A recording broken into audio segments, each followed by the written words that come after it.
I walk the streets with my swagger on, supernatural, facing a million opponents, and my role is to act alone. Lights, camera when the action's on. Where I roam is a battle zone, a vigilante in the catacombs. But I rock with a hot shot, like a clock when it's cocked and popped and the lead is thrown. People say that my head is gone, but it's them same people with need of my help when I'm heading home in life. They say that everybody got a purpose, so I roam the city streets like 40 singular surface. The hot shot, sharpshooter, superhero, destined to shine like light through the dark and evil. I fight for what's right in the hearts of people and try to open y'all eyes, cause it's hard to see truth. You ever feel like everybody's the same but you different? That's when you know you're here to make a difference. Hot shot, you got a choice to make, stand up or stand down. Fight or flight, get up, bang out the world's wait. Can't wait to see what you about. It's showtime, act now. Hot shot, you got a choice to make, stand up or stand down. Fight or flight, get up and bang out the world's wait. Can't wait to see what you about. It's showtime, act now. Hot shot.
Here comes a new challenger!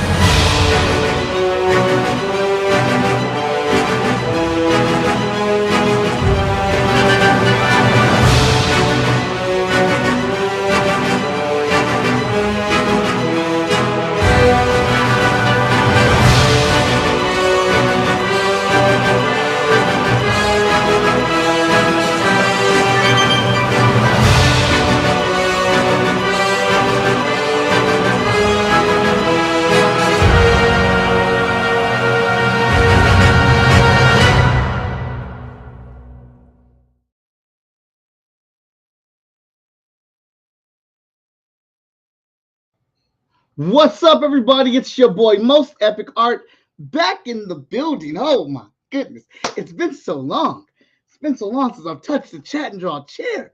So as you know, I took kind of a sabbatical, and I've been doing this internship thing with the Art Academy in Cincinnati and the Columbus College of Art and Design. And when I started the class, I got this wild, crazy idea. Like, these kids, they're shy. They don't talk a lot, and they don't like putting on the spot. I'm gonna put them on my show. So each one of the interns each week had to run chat and draw. They had to interview somebody while drawing them. You know the deal. You know what we do at chat and draw, how we work it. It was incredible though, watching each one of them come out of their shells, work and answer questions and stuff like that, and make some kick-ass art on the show. Plus, your boy needed a little rest. I needed to catch up. I do many of things, all right? So I needed some rest. But let's get you all caught up. In case you forgot how the routine goes, I am Mike Watson, the publisher of Freestyle Comics, aka MostEPIC, the most enthusiastic person in comics. And we are here on this show, Chat and Draw. This is where I get together with other creatives, interview them, conversate, even have some debates, all while drawing some awesome artwork. Well, at least I think it's awesome, or may it be even epic.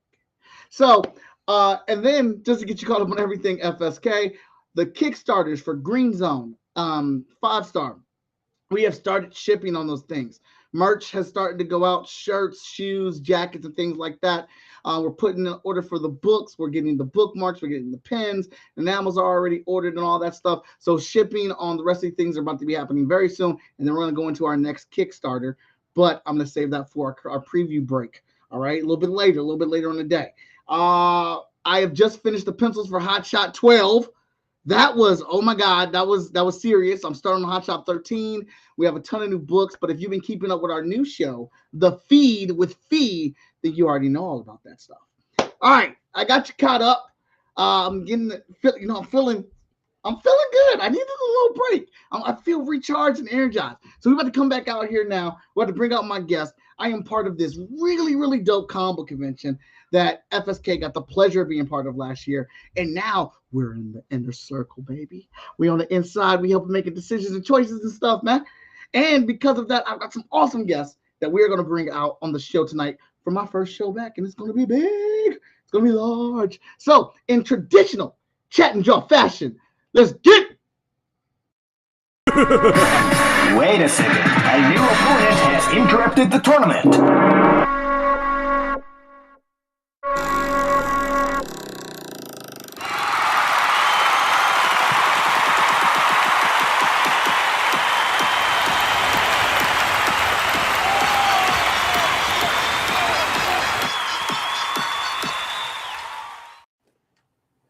Well, what's up, gentlemen? How you doing? Hey, how you doing? How's everything going? It is going excellent. Roy, I don't think we can hear you, Roy. Yeah, I was muted. All right. So I'm going to have you gentlemen introduce yourselves, and we'll start with Roy. Okay. Yeah. I'm just a regular guy in the group. So, hi, everybody. My name is Roy Eavins. I am and I know he's going to say, so I am the founder of the Urban Nerd Con, also Pyramid Comics. It was actually, I didn't join in last year when they had the characters on the show, but he drew two of my characters last year, Viper and Marion. So, they were in there. But yeah, we're the Urban Nerd Con trying to put a con together, man, that's going to change the way that everybody deals and looks at us as people of color. It's featuring our folks and really doing a lot of stuff. But we, just as fly as the Dragon Cons, the Momo Cons, all them other ones, they'll be coming to us soon enough. We'll get it there. Excellent. And our next guest, I'm going to bring him right over here. Please, sir, go ahead and tell everybody who you are and what you do. Yeah, my name is Kevin Grevioux. I'm just a creator. I'm glad to be on the show, and I'm a guest. So, little modest there. I can respect you. If you don't mind, I'll drop a few bars, a few gems of this gentleman. He is a director. He is an actor. He's also the creator of the massively successful series Underworld, the movie series. If anybody's seen that, vampires and werewolves kind of fighting together and stuff against each other. Yeah. He created that. Yeah, I Frankenstein, Blue Marvel. Let's see. Should we continue the list of stuff? He did go to Howard, but we won't hold that against him. And then he did Pledge Alpha, but that is what it is. man, I was gonna wear my colors, but I was like, nah, I'm too old. Awesome. Well, getting it cracking in chat and draw fashion. I've already pegged some of our guests, or some of our people in the chat. What's up, chat? How you doing? We got some questions from them that I'm going to be asking and talking to both of you guys about the things that you do. And I'm sure we're going to talk about some geek stuff because there's plenty of it going around. And of course, promoting Urban Nerd Con. And all while we do that, I will be doing a drawing of Kevin's character, Darkstorm. Oh, good. Yes. All right. Okay. I got to dust off the digital pencil here. She's ready to go. All right. So I'm going to start off with Roy because we are promoting the Urban Nerd Con. I went down to this show. And so first off, when I came down to this show, we set up, we got in there. It was a big show, big area that they had in there. Everybody was super helpful. And I was picking up on these things. Like there was just cool things that they were doing that a lot of first year shows weren't doing. And we had our setup and we had people coming around, and it was just a fun convention. It didn't feel like that these people had put on the show for the first time. It felt super experienced, like they knew what they were doing, and that really shined through. And so after the show, I was like, "Hey, Roy, my man, you need somebody to draw something for you, draw some posters, make your badges for you next year. I'm highly interested." And he let me get in. But Roy, how did Urban NerdCon come together? The Urban NerdCon come together. What's up? What's up, y'all? How y'all doing? Oh man, am I unmuted? Can you? Okay, yeah, I'm unmuted. I had muted myself again. I was chewing on some chocolate chip cookies and didn't want y'all to hear that. But man, the Urban Nerd Con just came about kind of sort of the same way that the rest of my business and my company did. It was, being frustrated that's wanting to see things a certain kind of a way, see us represented in a different way. It was getting frustrating because we weren't going, you weren't going to see it at the mainstream cons the way that we wanted to. Mm-hmm. It was the irony of it when when I connected with Kevin, it was crazy because I'm trying to remember who it was that told me that it was a black guy that wrote the Underworld movies, and I'm like, you gotta be tripping, or I used a couple of other words, but I don't know if it was a PG show, so I'm gonna keep it clean. And so when I found out, I reached out to him on Twitter. And this was just the whole conversation with him kind of reinforced everything that we had been trying to do with the Urban Nerd Con. Even when we initially started off, this idea, we initially were going to do it back in 2017, 2016, 2017. We just, we were just trying to pull some different things together. Doing things out of Atlanta was just rough, man, because especially pre-pandemic, because Atlanta is Atlanta. Everybody wants to charge you an arm and a leg just to do anything. So it was like, all right, well, let's take a few around and see how we can do some minor things first, then come back and do some other things. And so, we held like one or two panels, but nothing really solid. So it was like, okay, well, let's take us a break. Then the pandemic hit, of course. And then I was doing something on another side of my business, and we happened to be in Montgomery, Alabama. And I was talking to gentleman who worked for the Chamber of Commerce, and we were sitting down, who actually also is one of Kevin's fraternity brothers. You met Aquan last year, Kevin. Yeah. Okay, yeah. I don't remember him, but He had the two boys, but yeah. So Yeah, okay. yeah. And I say that like Kevin didn't meet a whole bunch of people that had children at the con. So yeah. But no, so he and I got to talking, and he was like, and I was like, because we were there for a part of a sporting event. And I was like, yeah, we have some other events that we're looking to do and we want to get back in. And, we're just looking for locations to do them because doing stuff is kind of difficult. And I said, well, he said, well, what kind of events do you have? And I rattled off, I think, 2 other sporting events first. And then I said the Urban Nerd Con. And he was like, stop. We want it. We're going to do whatever it takes to get you here to Montgomery. We'll do this, blah, blah, blah. And it was just like, okay. And so we did. We gave it a shot and went out, and we were able to get it together. And man, it worked out pretty well. First year event, there are things I would have liked to have seen more of happen or be a little bit better, but it was great. I mean, it was literally my first time as the director of a con and putting a con on. So I wanted to, make sure certain things, and just dealt with some great people, man. We had a lineup, which I think that was one of the things that I know a lot of folks talked about, the fact that we had a lineup that did not look like a first year con lineup. And I mean, we had some amazing folks, man, between Kevin, Peter Williams, who was Apophis in Stargate Atlantis, Anthony Montgomery, who played Ensign Mayweather in the Star Trek series, Tamok from The Last Dragon, Adele Simmons. Adele Simmons was like, oh my God, she was so hilarious the entire time. She was the executive producer for the Star Trek: The Next Generation, the all 7 seasons.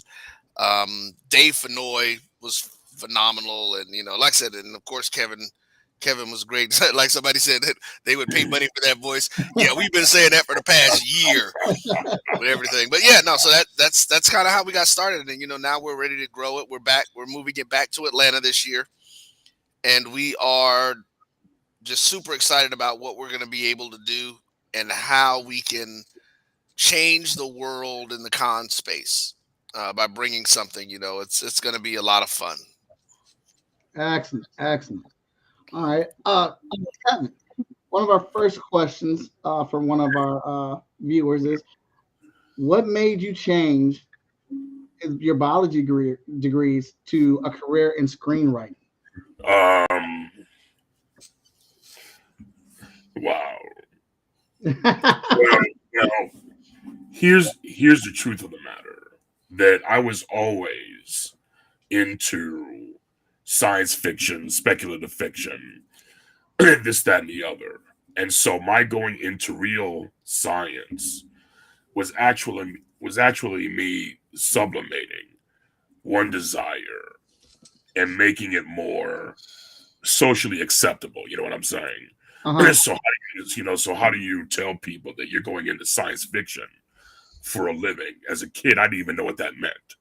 Right. So I just went into real science because I did love science. And I guess my first exposure to, I guess kind of like the gateway into science fiction was dinosaurs, because they're real monsters. You know what I'm saying? Mm-hmm. So, but what put it together is when Spike Lee came out with She's Gotta Have It. And Really? I didn't even know, oh yeah, because I didn't know, remember, I came into college. I went to Howard in 81. Mm-hmm. So Spike Lee She's Gotta Have It didn't come out until 86. And I'm ready to graduate. But in seeing his movie, I didn't even know brothers directed movies. You know what I'm saying? Yeah. And so, I had heard of Gordon Parks, but that's about it. And who knows how to get into the film industry. And like I said, at that time, no one was in the film department that I knew. And especially none of my friends who came in with me. But once I saw She's Gotta Have It, saw what Spike Lee did with Credit Cards and Some Desire, I said to myself, this guy put it all together. And that put it all together for me, how to meld, my love for science and science fiction. And so I went into the film industry. I worked in, at NIH for a year, worked at another laboratory for almost a year. And while I was in grad school for genetic engineering, I just said, you know what? Let me congruently take some television and film courses to see if this thing is for real. And before the end of the semester, I withdrew and said, hey, you know what? I'm going into the film industry. And the rest is history. That's what's up. What's up, Javon? Okay. Wait. Did you say genetic engineering? Yeah. Yep. Oh my God. Yeah. But that's where really where the pinnacle of biological sciences was going at the time, and I think still is. You see. So wow. Yeah, for me it worked. And like I said, it was on the cusp of science fiction too. So I had the best of all worlds. So I was good with it. We may have to use you for a science reference in some of our stories coming up. Yeah. Excellent. So I'm gonna have a follow-up question. I'm gonna get back to Roy though. Chat. Some of your names aren't coming up because it's just saying Facebook user. So if I don't specifically call out your name, I'm not being rude. I just don't know who you are as a Facebook user. Danny J. Quick, welcome to the chat. Javon, what's up? Tony Clapp, thank you for coming in. J-Man, you've made every single episode. All right, so Roy, so you've got the comic book convention, you got that popping and everything like that, but now I got to go a little bit further. How did you even get? How do we get to where you got Pyramid Comics? How do we get into something like? Because you basically do sports. You mediate and watch over and coach over sports and do different sporting events. So where's the intersect there? How do we cross over to, I got comic book characters, I got Pyramid Comics, like fill in the gap. Well, the irony of that is that actually Pyramid Comics started while I was in college at FAMU. Back in '92, we published our first book, which was called The Future, and it was me and a partner of mine, a guy named Eric Carlton, and we ended up getting connected. It's like we had a mutual friend, and one of my friends was like, "Yo, Roy, you like to write? You come up with all this stuff." And then I got this guy, man. He is a dope artist. He's like, super, you should meet him. You should see. He's got all these characters and stuff in his room. And we met and we hit it off immediately. So yeah, Pyramid Comics was actually before my sports side of my business came in, and we got together. We, like I said, we ended up publishing two books. The Future, and the other one was called Falcon 6. And we were very original. We did have a pretty cool situation that happened to us a while back, as it related to some things, because we were doing our comic book at the same time that Milestone was getting their deal with DC. Mm-hmm. And so we were like, screw it, who cares? Submit your stuff to Marvel. So so we did. And we were going through these things, man, and we had actually already been picked up by one of the distributors, one of the major distributors back then, and I'm sure Kevin knows about this. Back in the '90s, you had to go through a distributor to get your books anywhere, and that's how it was going. Unless you're talking about small mom and pop bookstores or whatever. And so we had actually done our books. We had a 3-order run in the Pacific Rim, which was hilarious to us. We were just like, wow. So folks over in the Pacific Rim were like really digging our books and stuff. And so that's what kind of prompted us to go ahead and submit them to Marvel. And actually the guy who was our distributor called me and told me that the people from Marvel had asked about us. And I was just like, oh, wow. So, but I was sitting at home one night, got a phone call. The guy on the other line is saying, yeah, my name's Terry Stewart. I'm the president of Marvel Comics. I want to talk to you about the stuff that you sent in. And I was like, yeah, right. Oh, wow. But no, he did. And, it was crazy. And he said, the only reason that they decided not to do anything with us was that this was before they officially killed off Xavier for the first time. So we actually knew about that 6 months before they released it in the books. But no, man, yeah, I've always been a comic book fan. I think I've been more of a cartoon fan than reading the actual superhero comics. Because growing up, the comics that I was into was more your Mad comics and things like that. But I always loved superheroes. The whole concept and idea of superheroes to me is just, it's always been something that's there. Okay. Excellent. So, also, so I want to shout out Moana McAdams. She's the one that sent in questions. She's a big fan, and she is curious to know, Kevin, when and are we going to see any more Lycans? You know what? That's kind of hard to say. Lakeshore was sold, and Sony is still the producer or the studio associated with it, through Screen Gems. Mm. And they have been talking about doing a TV show for the last, I would say 13 years. And, they can't figure it out. And so, I guess the answer to the question is, I don't know. And it doesn't seem that anyone else does either. But, I'm sure they'll try something in the future. I just don't know what or when. Awesome. We just got a question from the chat. Are there more Bass Reeves books coming? Yes. But not in the form of floppies. Excuse me. Not in the form of floppies. Right now, they're doing a trade paperback that is going to encompass the first 3 issues that did come out and the 3 final issues. So I think they've kickstarted it already, and I think they'll be ready to ship in the next couple of months. Awesome. The chat here loves trades. They absolutely do. Okay, good. All right. So for the guy who's been in sports for the past 25 years, what's the deal with the trades? Was that what I need to do for my comic books now to come back out? Man, here's my thing. If you kickstart them, I think the trade is better because it encompasses, all the issues that you have, if it's a decent size.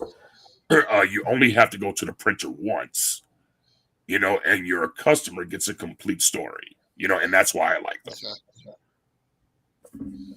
Gotcha. Awesome.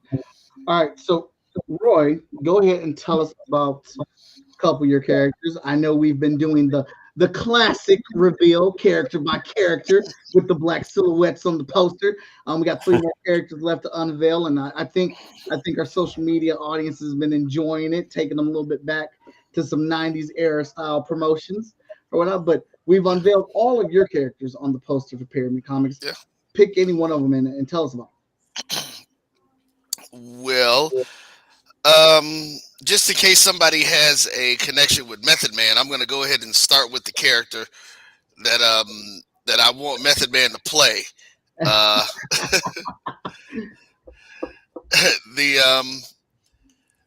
The character's name is the Sheriff. So the Sheriff is actually the kind of pivotal character in our Crossbows storyline. And I think, Mike, I'm not sure if you're seeing, somebody messaged me saying, I guess you're not seeing they don't know if you're seeing the chat from YouTube. I saw one pop up, but I only saw the one. So I don't know if that's something on your end. I will check it. That's the 5-borough Ronin hitting you up saying that there. That's Rod. So, but yeah, so the story is the title of the other team is called the Crossbows, and that's the story of the overarching thing. The Crossbows plays on the Robin Hood mythos, but it is nothing near, in medieval times or any of that kind of stuff. So the Sheriff was this prototype soldier that was chosen to be able to handle some off the books things for the government that he wanted to make sure that they were able to do. And so there were, at the time of this program, there are only like 5 or 6 people who actually knew about it. One of them was the senator who realized, you know what, I can make a lot of money doing this kind of stuff on my own. And so he takes this character, the Sheriff, who his real name is James Kingston, and he picks this guy because he was ruthless. Even he's a former special service soldier, but he had a lot of problems with over-aggressive behavior, even in non-combative situations and dealing with civilians. And so he was already in prison facing more court martials, and he knew that he could control this guy. So he picked him for the program. And what happened is the gentlemen, they were implanted with bionic appendages. Mm-hmm. And so that's what this story kind of centered around. It was a partnership between 2 different companies and the government, C-Tech International, which is the actual largest criminal organization in our comic universe, and the Earth-based part of it, and then the Pyramid Sector, which is actually a group that has been fighting crime and things for years and years and years. So there are good guys, and they are descendants actually of Mansa Musa and that kind of thing. But they picked it out. But yeah, the Sheriff was a guy, man. He's just bad and nasty. He just, he's strong. He's very, very intelligent. He does his thing, and he ends up getting into a little bit more trouble than the senator wanted, but it was mainly because the folks at Pyramid found out about the off-books missions that he was having him do that were not sanctioned by the president and the 4 other people that knew about the organization or knew about the program. So the program was called Law Keepers, is what his program was called, the Sheriff. So that's it. Yeah. So the Sheriff is the guy, man. That's, like I said, that's the one I want to get my boy Method Man to play. So that's the villain I got for him. I got a hero for him too if he wants one. So I know Meth is a comic head, so I'm like, dude, I got one for you. He is a comic head. Awesome. All right, Kevin, would you give us the lowdown on Darkstorm, which is the character that I'm drawing right now?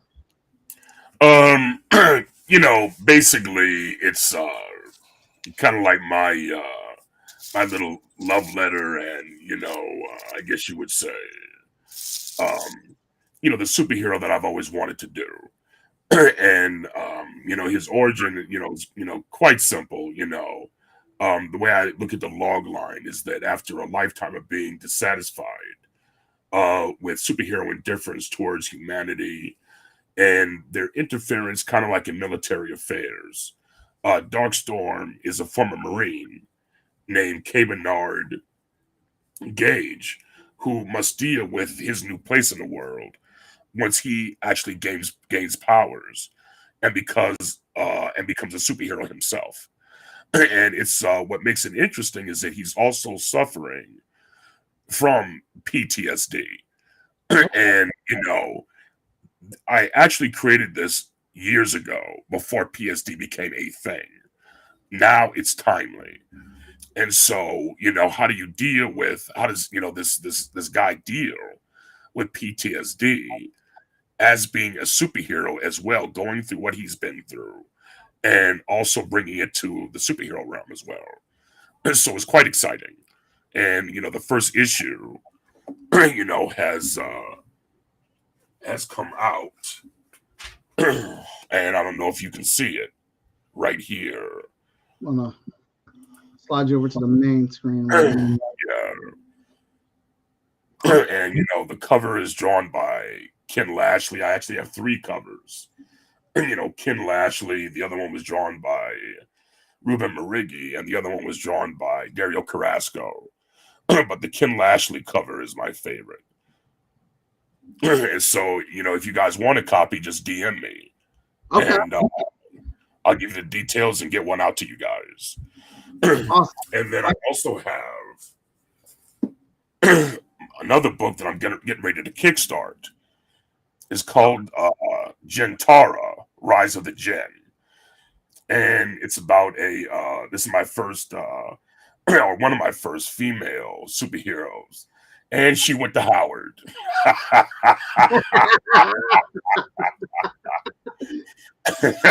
And she went to Howard. But she is a police detective who discovers that she's actually a descendant of an ancient race of genies called Gen, who are in the midst of a civil war. And she is the prophesied, what they call Gentara Merid, who is prophesied to lead these genies to victory over mankind. But her thing is no. That's not my job. You guys are crazy. I don't want these powers, but I will use them to make sure humanity does not suffer in the wake of your war.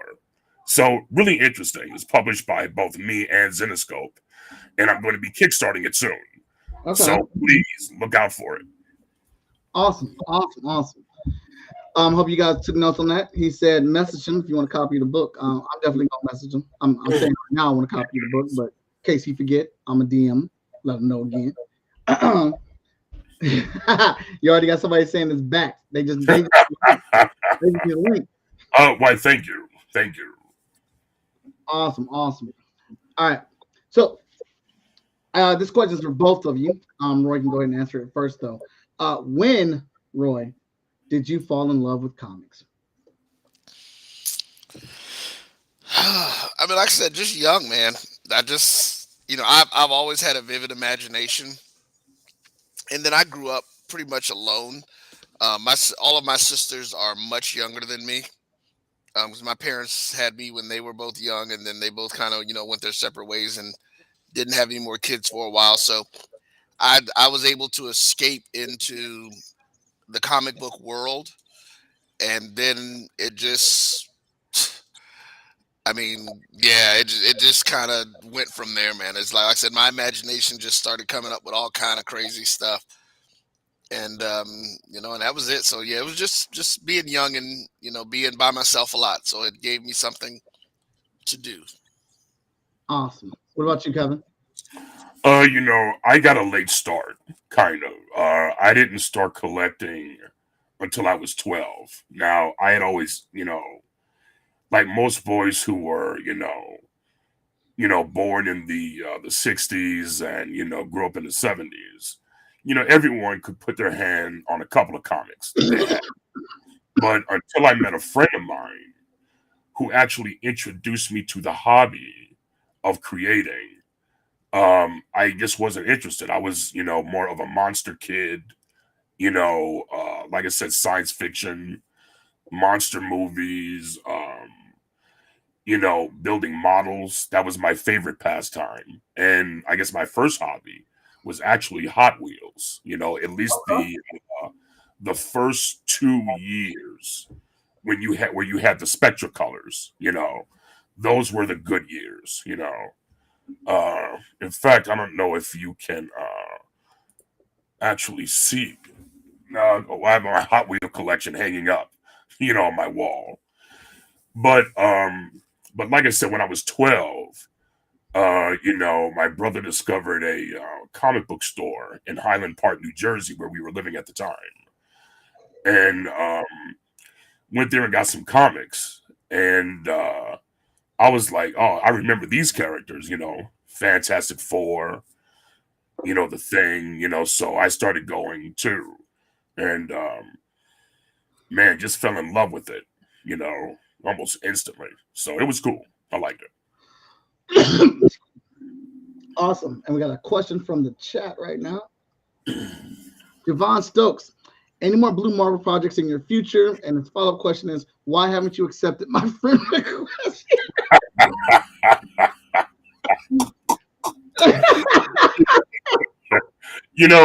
They come and they scroll down, and I don't even look anymore because I think I'm at my list. I'm assuming my limit, so I got to check. But you know what? I don't think Marvel wants me on the Blue Marble, to be honest. I have pitched several Blue Marvel series over the years, and I just don't think they want me on the book, for whatever reason, But that's just the way it is, But we'll see what happens. You never know. You never know. Yeah. Awesome. All right. So Roy, what's the plan for your comic book characters? I know you said you already released a couple issues, and I know you use them heavily in your promotions. Are we reigniting that fire? Are we going to bring them back in some stories, a potential Kickstarter project, or are they, another chariot for you to promote? Man, man, I'm not sure. We were working on a couple of other projects, looking at definitely bringing the crossbows back in, and we had a couple of other ones that we were working on. One of the other things that I do is I actually have a voice acting company, so we were actually looking at doing some motion comics, or as we were calling it, mini animation. And that was the way that we were looking at doing it, just actually kind of a way to tie it into my regular network and to create somewhat of a Saturday morning lineup to get things in, because the world today, you can watch cartoons 24 hours a day, 7 days a week. So it's like nobody's waiting Saturday morning to do it anymore. Right. But we were going to put it out there just to kind of, see how it worked, and we were going to run it before our sports stuff. But no, we are looking at doing some stuff, and that's the motion comic is probably going to be the first thing that we do with it as we bring them back, trying to get, just get people engaged with it in a different sense and all that kind of stuff. So, all right. Yeah. Good to hear. Excuse me. Kevin, for you, what business tip do you have for indie creatives seeking to grow their own IPs? Oh man. That's almost too broad of a question, because I think the list is long, and the particular points are many. Number one, you have to always be reading and writing. You know, if you want to create your own worlds and your own IPs, you know, you always have to be doing that every day. You know, I would also say that if you're, I don't really want to say this, but I'll say it anyway, because I don't necessarily mean it. It depends on, you know, I guess what kind of time you're willing to commit. And I would say, no matter what age you are, but especially if you're younger, learn how to draw. Learn how to draw because I think that, you know, illustration is probably the linchpin to any kind of creation. You know what I'm saying? Mhm. Especially nowadays in a global market and an audio-visual market, you know, that you can take advantage of. You know, I know a lot of artists, and what they do is, you know, they're they're almost proverbially, you know, printing money. You know, they can sell. There's a secondary market for their artwork. They can do commissions, anything. So I would say do that.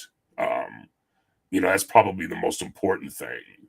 And like I said, writing all the time, and understand too that, you know, the goal, you know, should be to see if you can get it into the mass market media and make it into a movie, TV show, or even video game. You know, you never know. The sky's the limit now. And I don't think you have to wait for the big boys to come calling to do any of that, you know. Awesome. I agree. I don't think people have to wait anymore either. I think there's a lot of Yeah. opportunity. There's so many apps. There's so many things you can do with social media and things like this. And I don't want to sound high hopey, but if you put your nose down to the grind, like you can make some things happen. Exactly. And I don't even know if Marvel and DC are the goal anymore. You know, I mean, there used to be a time when that was true, but now the characters have changed so much, they almost bear no resemblance to who they were or what they were before. Mhm. So you might as well create your own characters and don't give your good ideas to Marvel or DC. Uh, make your own. Make your own and make all the money off of it. Absolutely. Yeah. Yes. So I can't lie. I do freelance for Marvel and Upper Deck for their sketch card division, which is cool stuff. But Yeah, and there's nothing wrong with that. Look, man, you know. well, no, I'm just saying like it's not the goal for me anymore. But I do want to have it on my resume. I do. Exactly. I mean, there is a certain, you know, I guess prestige Mhm. having worked for Marvel or DC, and you can always put it on your resume, and no one can take it away from you. Right. But I think now, be smart about it and use it as a stepping stone for your own IPs. Yeah, you know, so and so is doing, you know, is writing Spider-Man or drawing the Hulk, but he's also doing his own thing, and that's what you push. Absolutely. Absolutely. Yes. Um, Roy, question for both of you guys. Any advice for securing finances for directing, creating short films? And I ask that for Roy because I know Roy, you are into you.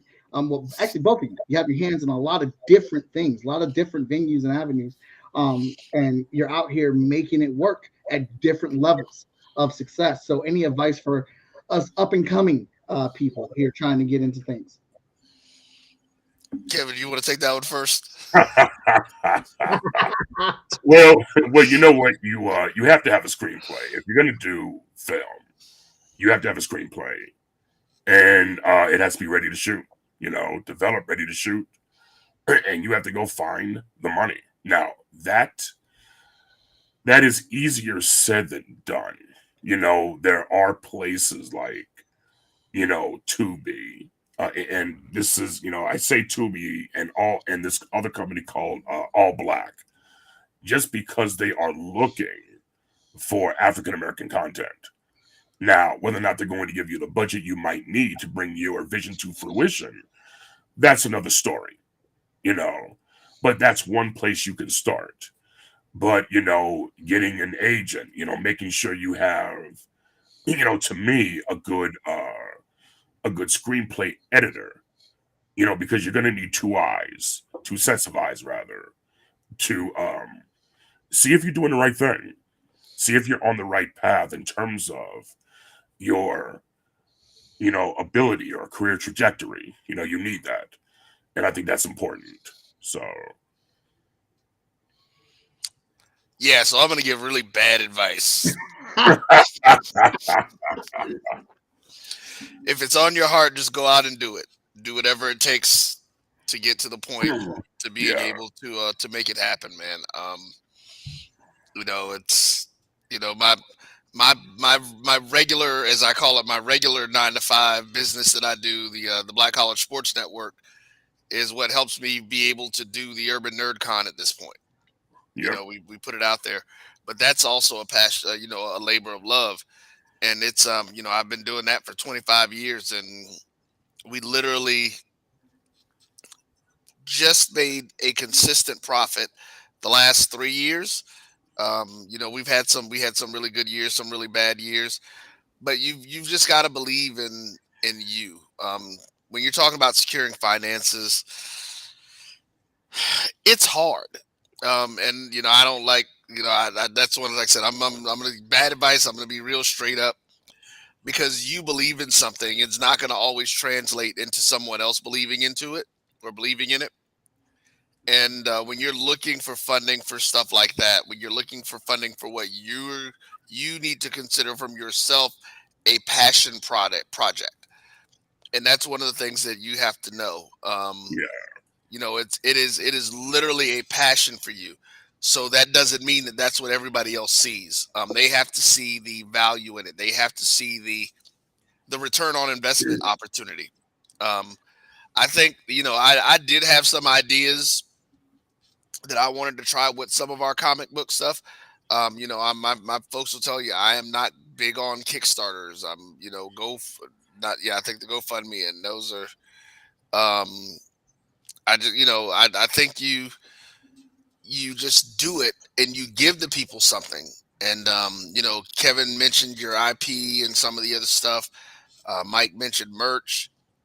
You know, do things or produce things that people will want from what you have. If you found out that you've got a, you know, a character that people like, put it on a t-shirt. Sell that t-shirt until you make enough money to print your book, you know, but create posters.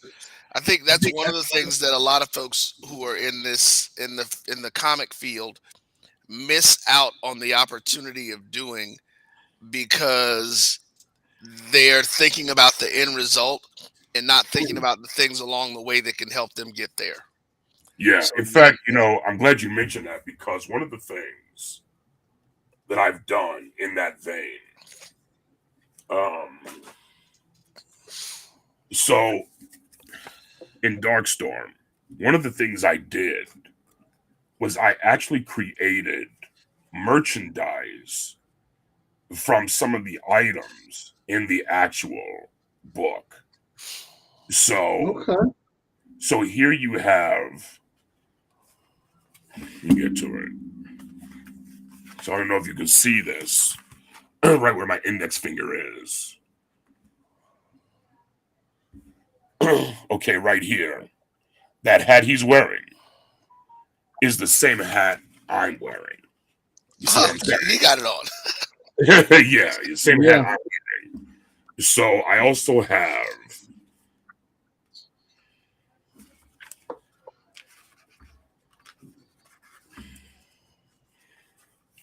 So these signet rings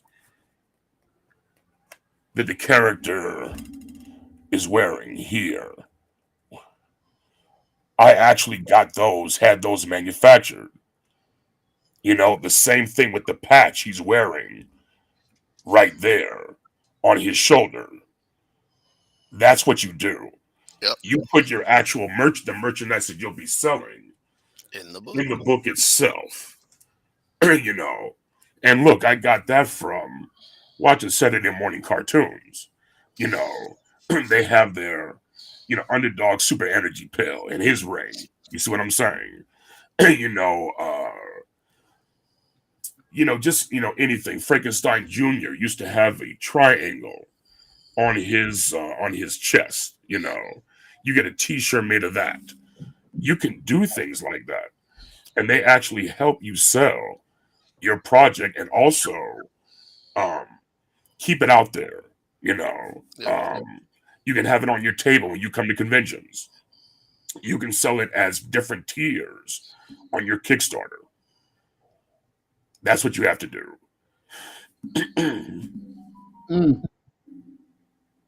Yeah, the merch move. Put it in your artwork. I think that's a great idea. Yes. Hey, that's a tip. Thank that man. Thank him very much. All right. In case you guys did not know, the Urban Nerd Con, this is the acronym for it, just so you are aware.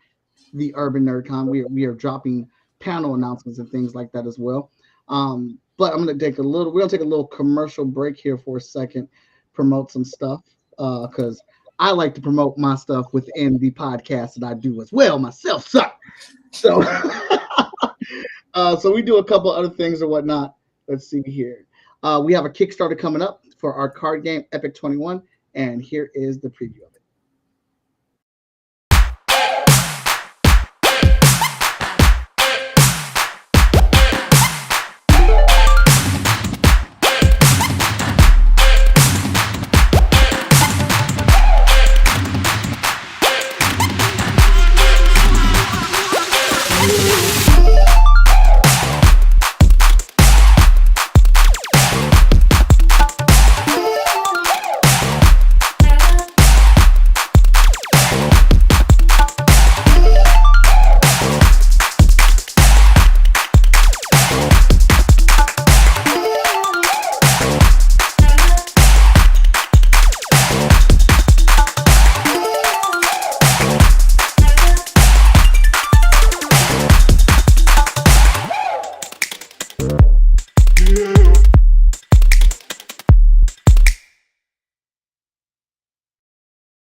So yes, go ahead and hit the follow me link at FSK Go for that Kickstarter. Will be launching soon as we are getting ready to ship on our Kickstarters, Green Zone and 5-star.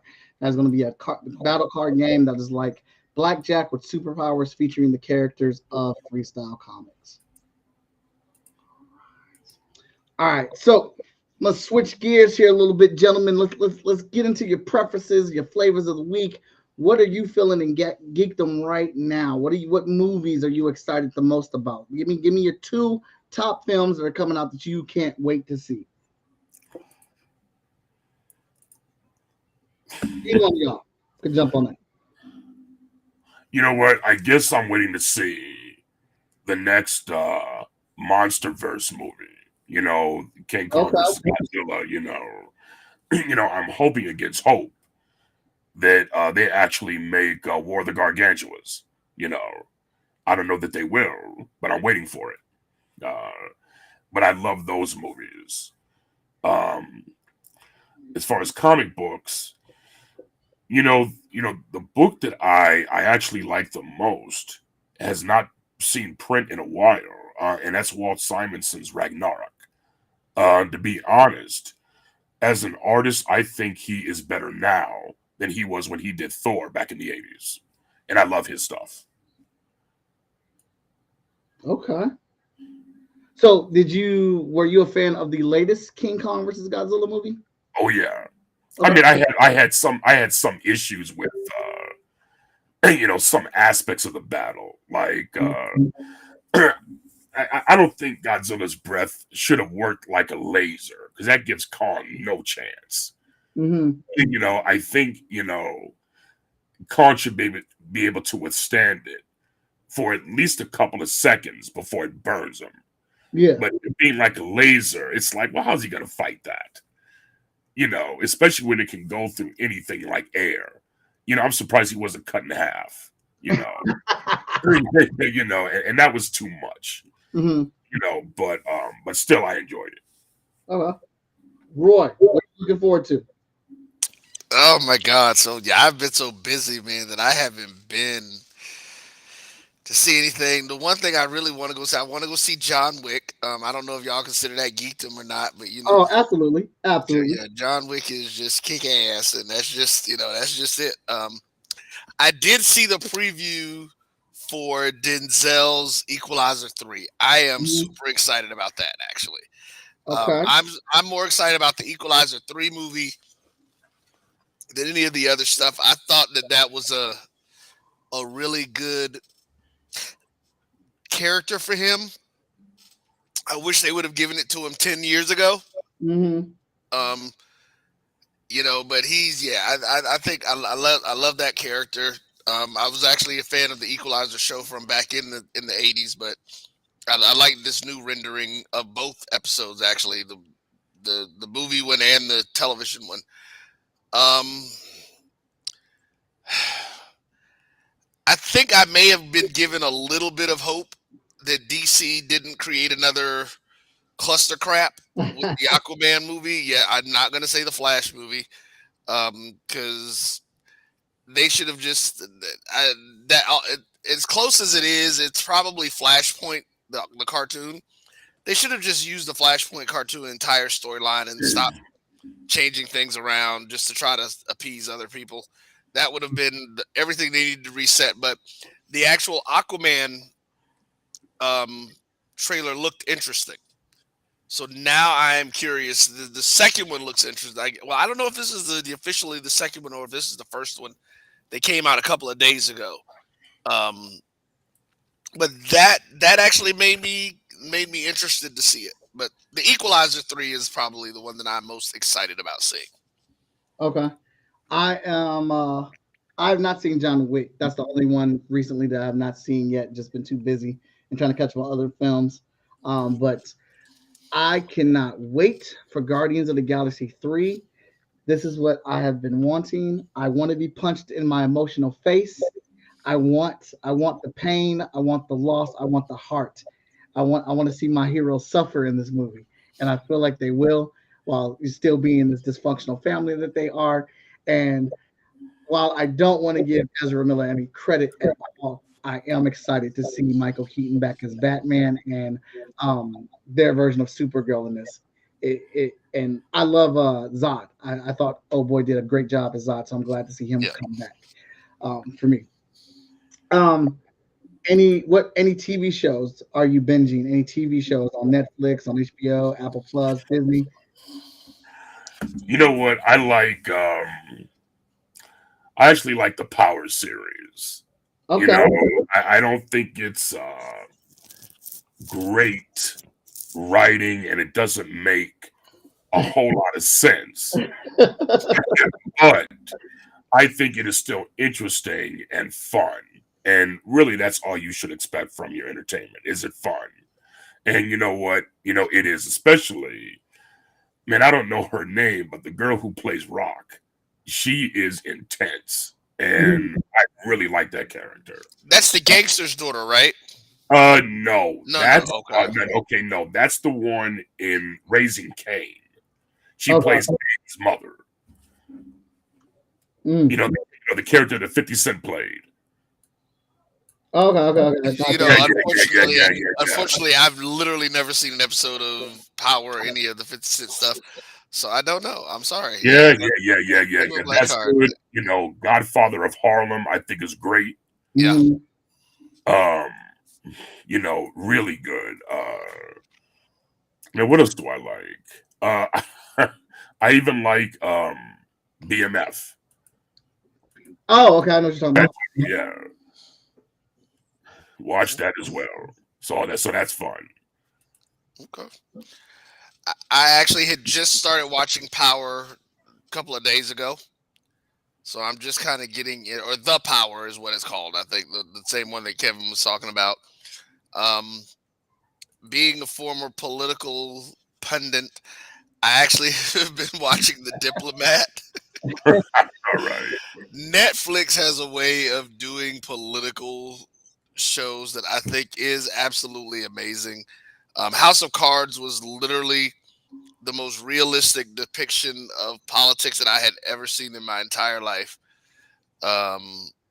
and this one is very interesting so far with that. What was there was something on? Yeah, well, you said that I like. I'm trying to watch Titans, man. This last season, I don't know. They're just doing things. So yeah, I'm waiting for. I'm actually waiting for. Actually, when it comes out Thursday. Oh gosh, I can't remember. Um, Chopra, the young lady Chopra from Quantico is in it. She's one of the two leads. Uh-huh. Um, yeah, I can't remember. I can't remember what the name of the new one is. Something with a C. Citadel. That's it. I'm actually looking forward to see it. It hasn't come out yet, but I'm looking forward to that one, and that's probably going to be the one thing that I'm going to be got to get in front of my TV to see. I've been working too much to have to get in front of my TV to see anything. So I dig it. I dig it. We've been binging a lot of. We watch a lot of stuff, and I watch stuff with my kids, and then I watch different stuff with each kid, and I watch stuff with my wife. Probably the latest thing that I just got caught up on, and I know I'm late, was me and my daughter got caught up on all on Attack on Titan. So we've had that massive reveal for us, and and we are diving in. My wife and I are diving into Picard season 3 right now. oh, you know what? I did watch that. So yeah, I'm sorry. Yeah, that was amazing. That was talk about callbacks and all of that kind of stuff. That's what you want to see. I mean, like at this point now, I'm the only thing that I'm pissed off about that is that they took the Dominion storyline and didn't give me any Avery Brooks and Cisco. Mm, That is the one thing that I'm pissed off at that they did not do that. Brought everybody back from the next generation. And actually didn't. Well, Whoopi, was she in one of the earlier ones? I know she had talked about she was supposed to be in it, or was she in? No, she was in an episode last season. She was yeah, in she was in episode episode season last two. season. Yeah, I thought this season was a great season, although it just like they just were like screw season 2.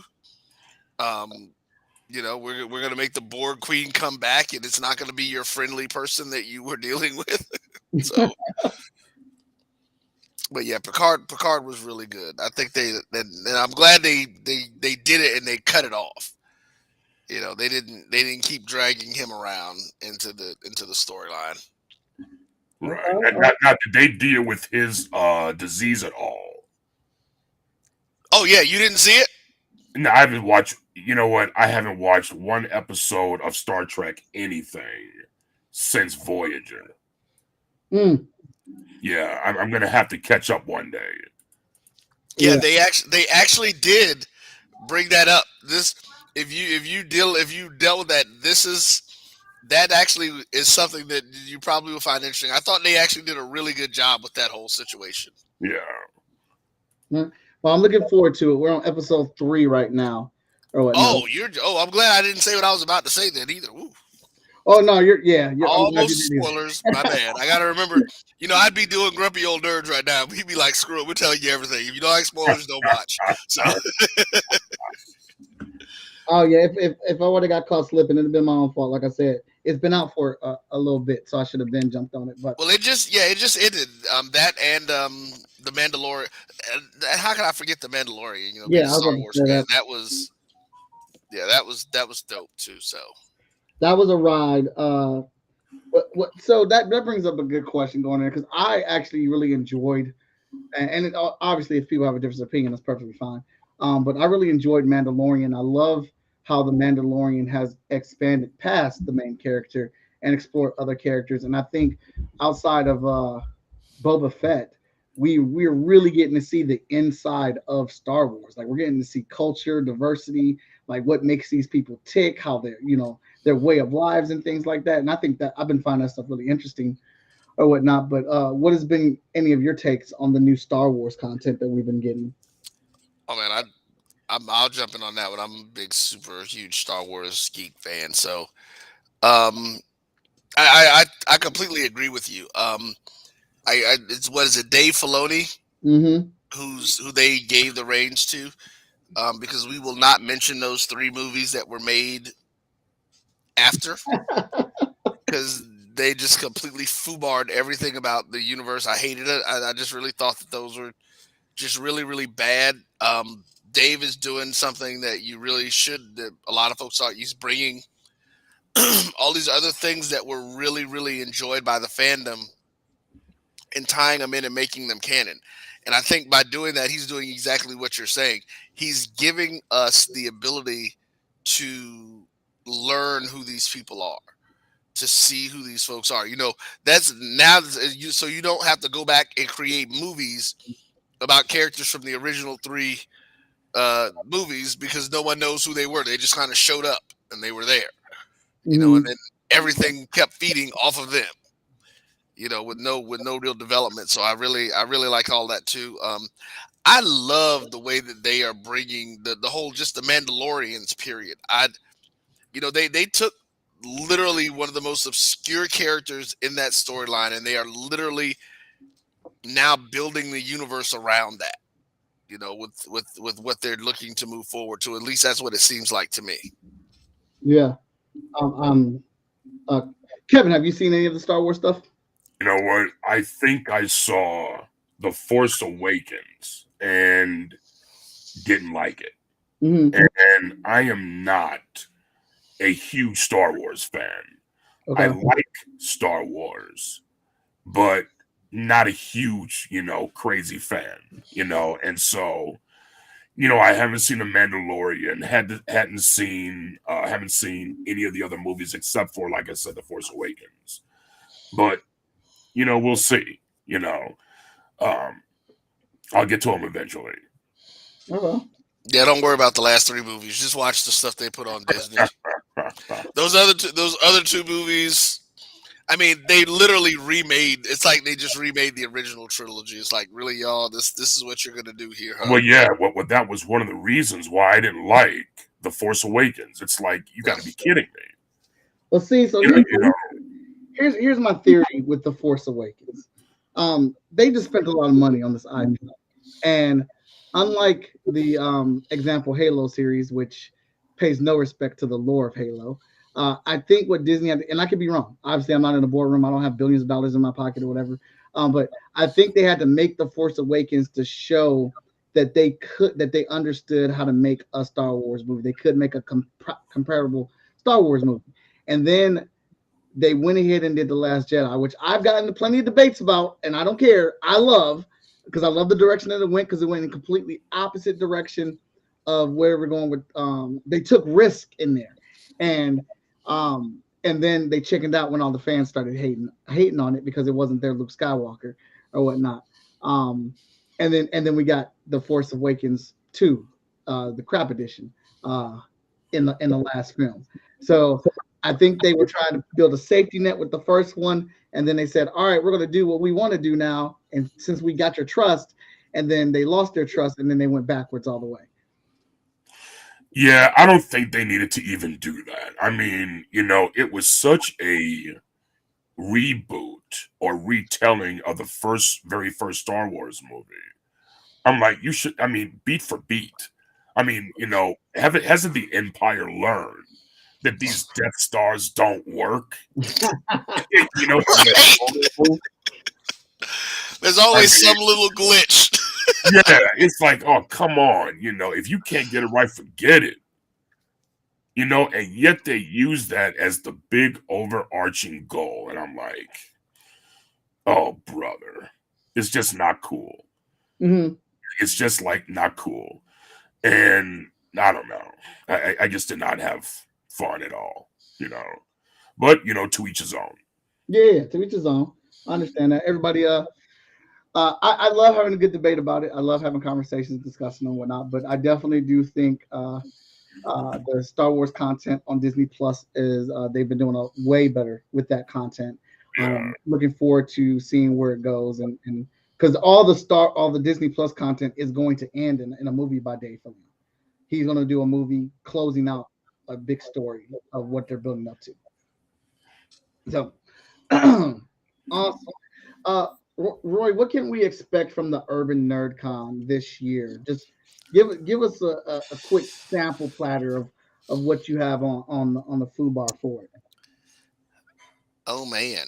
Um, what can we expect? We can expect gaming tournaments in the middle of the night. You Okay. can expect all kind of late night adult stuff going on. Um, yeah, we have the entire floor of the Sheridan for the con, and so that's one thing. I was told that apparently cons are judged with parties, and that people want parties when they go to cons.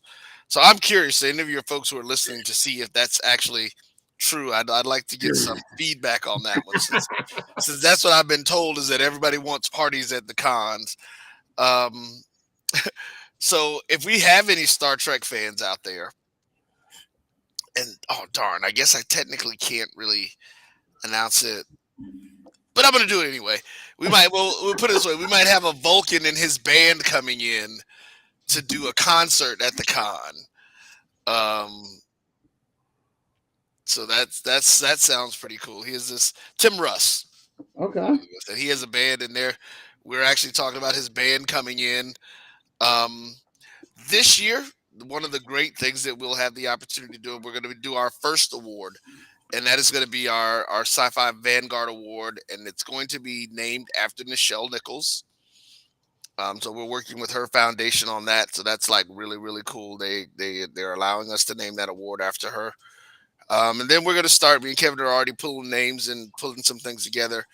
Next year we're gonna have a full slate of awards that we're gonna give out to our folks, man, who've been in this industry and who have been trailblazers and who have forged a path where there was none for those of us who want to do it, whether it's in the mainstream or even in the independent space. So um, just a lot of fun.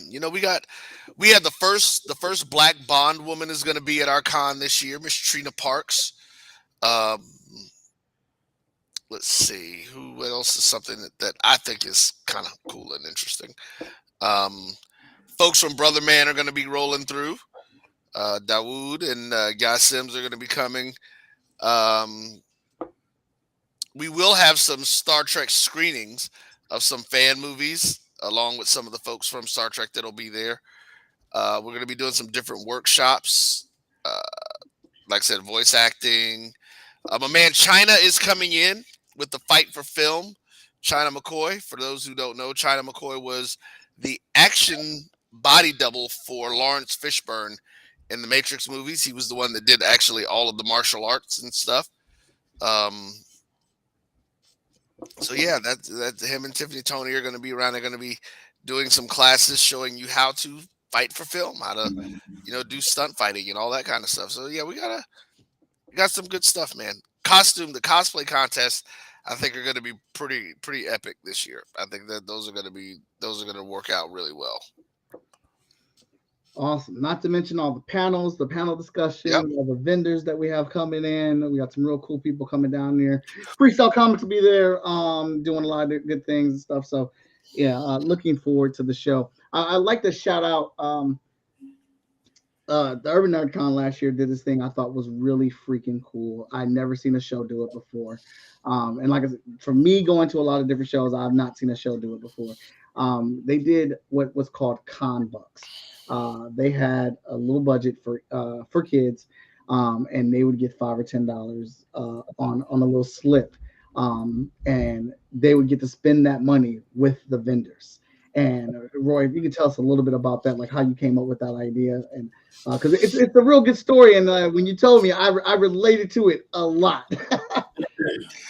Yeah, so the whole Conbucks thing came out because as I was putting together the whole idea for this con, I remembered my childhood, and unfortunately, I was that kid that if we ever went on those field trips and I wanted to get something, it was either get something and don't eat lunch, or eat lunch and don't get anything. And one of the things that I did not want, and there's two reasons behind it, I wanted every child to be able to leave our con with something from one of our vendors. One, because I think it will spark their imagination, especially to pick up something from a vendor who looks like them, and to see these characters and things, to find out that, hey, this guy, he looks like me. Because I think kids don't kids believe what you tell them and what they see. So if they see someone who looks like them doing something that they like, then they'll believe that they can do it. And Mm-hmm. I don't think people miss that. And so, yeah, what we do are what we call our young nerd badges are actually $25 for the entire weekend for all 3 days. And out of that, each kid gets $10 to spend. And we ask every vendor to come in with at least one or two items that they can sell for $5 or under. Um, this year, we actually gave out, yeah, we actually did use tickets last year that we gave out to the kids as they were coming in. But this year, we are actually working on a card that they'll be able to get. And then so they'll be able to go and just swipe the card and get the money from the, to spend the money just like they would at the vendors. And it'll have some of the stuff. We'll have it imaged out, of course, for the NerdCon and all that kind of stuff. So, but yeah, and you can donate.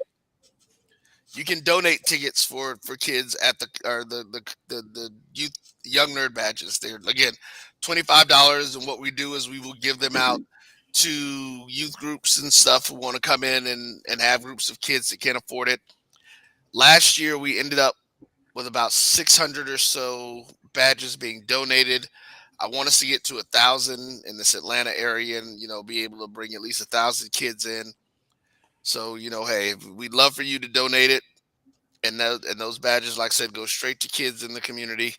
$25. All you have to do is go to theurbannerdcon.net and to buy the tickets, and it's there.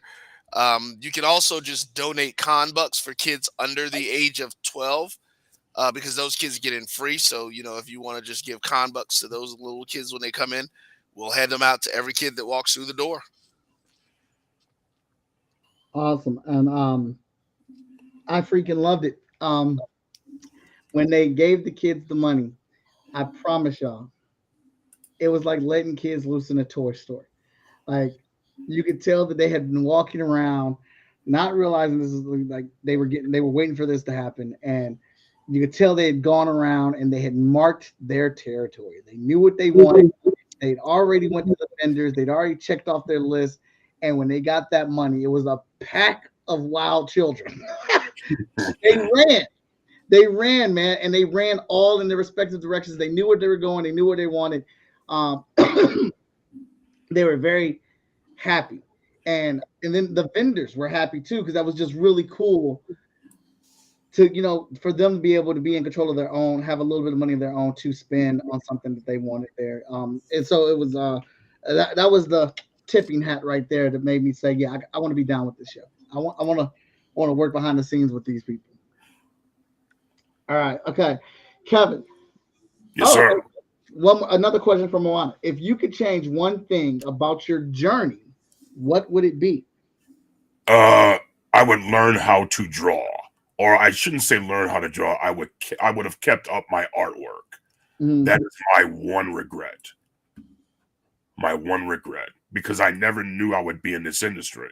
Mm-hmm. So, and that is a skill that I could have used, Absolutely. All right. What about you? Is there anything that you would have changed about your journey? Wow, that's one of those philosophical questions that I struggle with. And honestly, for me, as I look back at it, I don't think I would have. I think that all of the choices that I made were made in the moment for what needed to happen then, even with whatever plans and designs I had for the future.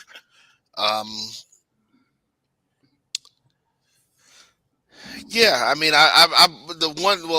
So one thing I would have done, I would have stayed in touch with my partner from my comic book company from college more. We kind of ended up going our separate ways, and I would have put more effort into staying in contact with him, because I think comics would have actually, during the process of all this other stuff that I was doing, I think the comics would have helped me through that process. Because there was nothing better than our Monday morning meetings about character development, and new ideas and concepts and things that we had. So, yeah. Okay. Awesome. Awesome. Kevin, what would be your dream writing gig?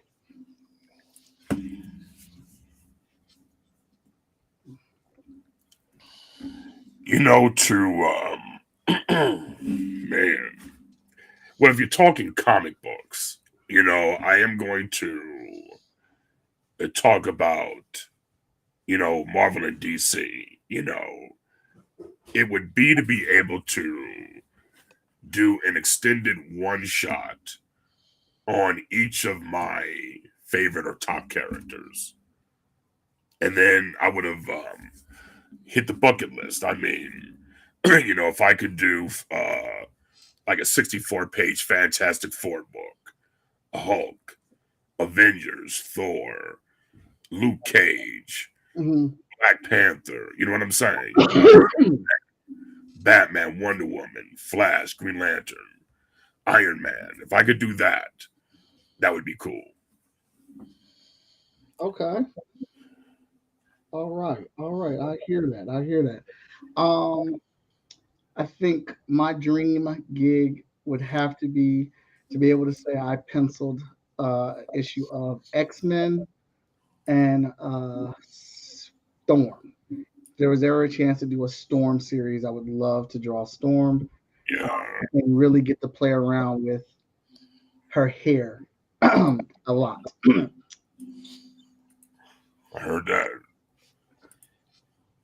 And so, what are some? Wait a minute, you didn't ask me. Oh, my apologies, Roy. Thank you. Go ahead. Actually, we're working on it now. There are two particular projects that we're doing. We have a series that we created for the network called Yesterday Once More. It is a time travel um, espionage show that we're developing, and then one that's a series that we're turning.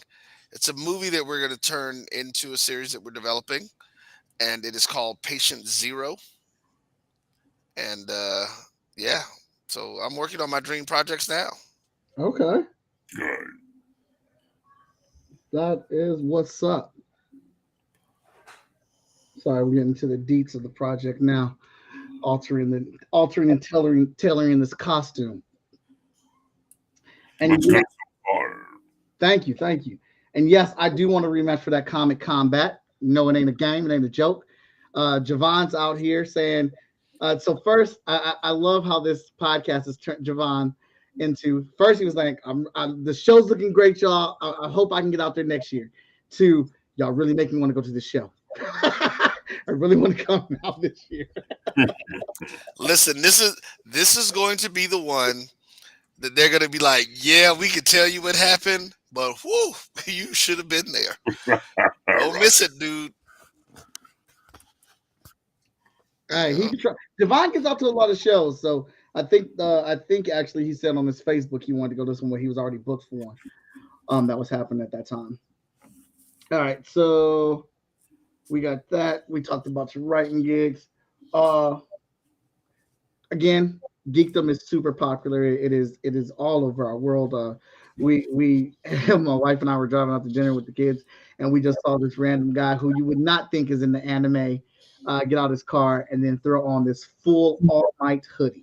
With the hood, with the hair and everything on it, and which is like this geek culture is everywhere.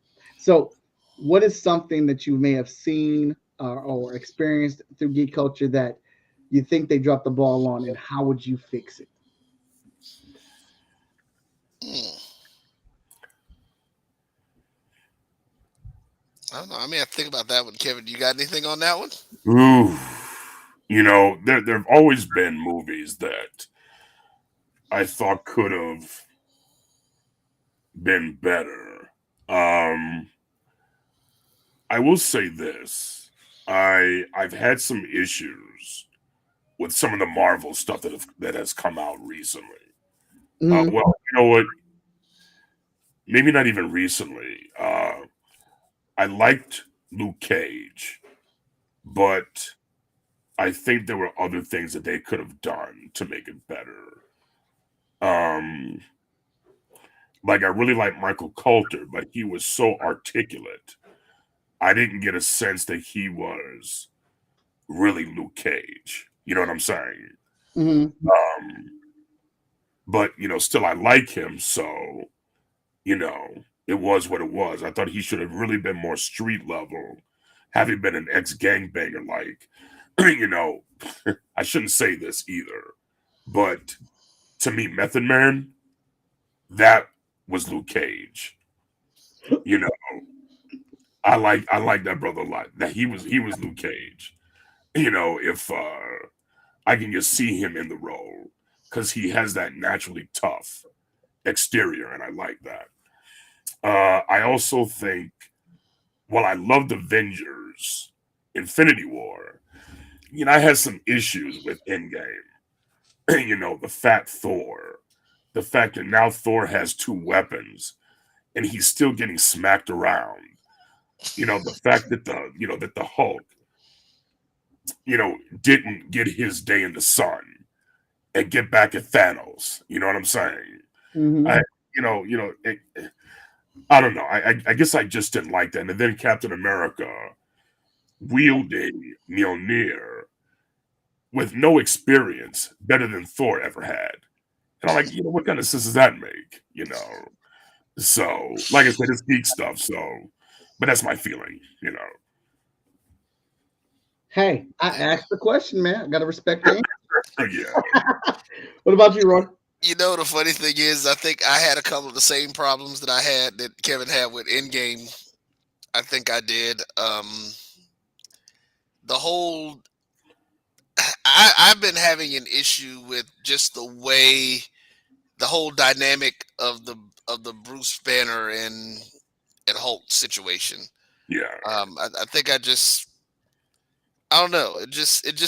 I don't know if it just doesn't feel right.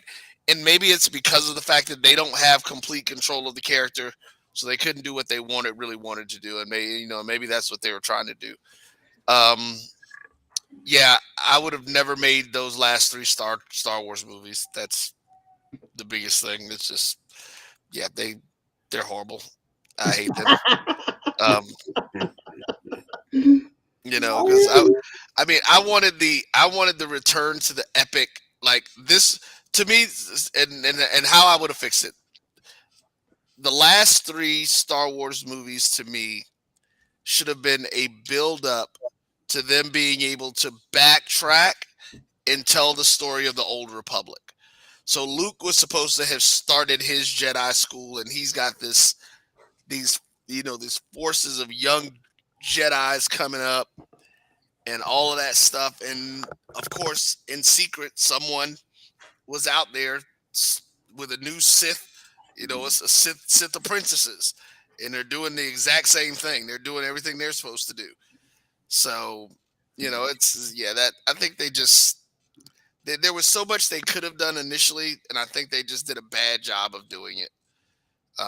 Dave seems to be putting them on the right path, so the stuff that he's doing is what I would have probably done. I definitely would have used the Jedi twins storyline from the books that I don't even remember if they decided to make those books canon or not at this point.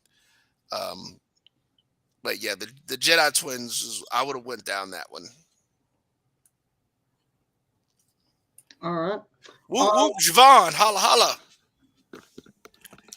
And our hotel rooms are only $139 Hey. a night. And it's right there, man. You'll be right in the hotel. You got to go nowhere but downstairs. And it's going to be the bomb. Hey, I freaking love it. This man has been converted over one podcast conversation. We converted him in 90 minutes, fellas. 90 minutes. He's going to drop whatever show he's going to come to the Urban Nerd. Hey. Oh, he's coming from Connecticut. Okay. Info at myjbn.com, Javon. Let's have some conversations, sir. There we go. So if there was something I could change and fix, I would have wanted them not to punk out on making Finn a Jedi. Finn should have been a Jedi off the rip. The fact that He was a stormtrooper who was force sensitive and fought against the brainwashing. Should have been something super celebrated and gone with that all the way. Um, there's a lot of things that I hate, so this is hard to pick from. But I think that's my biggest one that immediately comes to me right now. I would have definitely had told Disney, stick to your guns. The Last Jedi is the way to go. Keep Rey a nobody because that's who she should have been. That's the significance and importance of it. And And Palpatine's granddaughter. that was trash. That was too much for me. That was too much. Hey, But Rod, can you put the email in for me? yeah.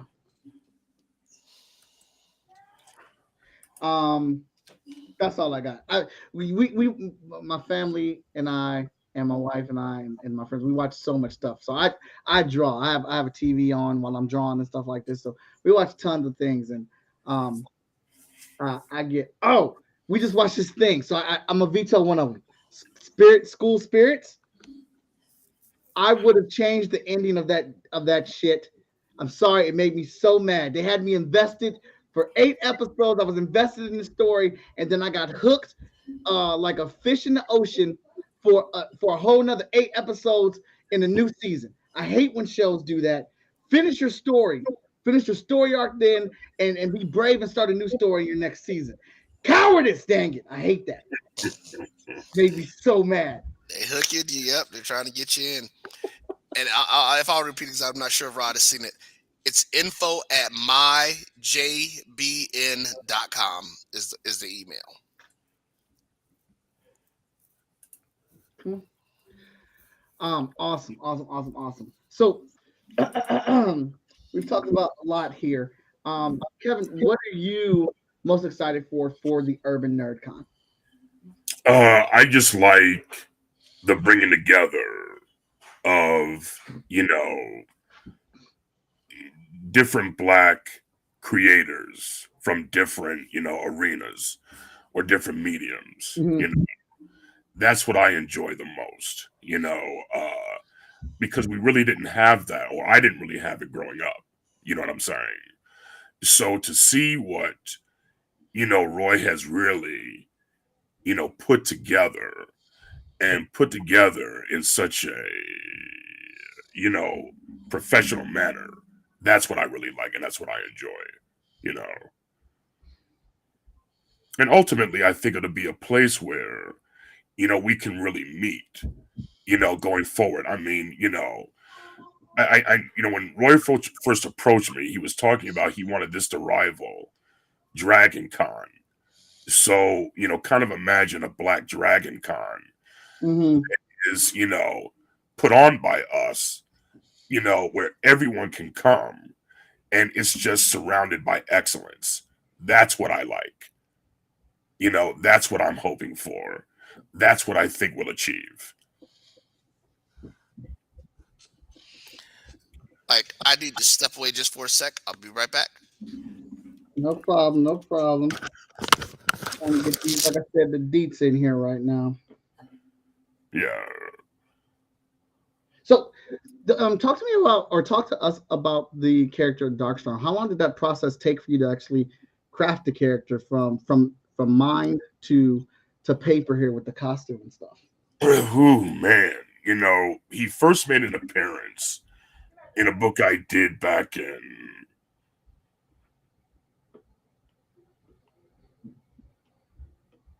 I think it was 2005. Yeah, 2005, I think. And I'm gonna excuse myself for a moment just while I get the comic so I can show you. Okay.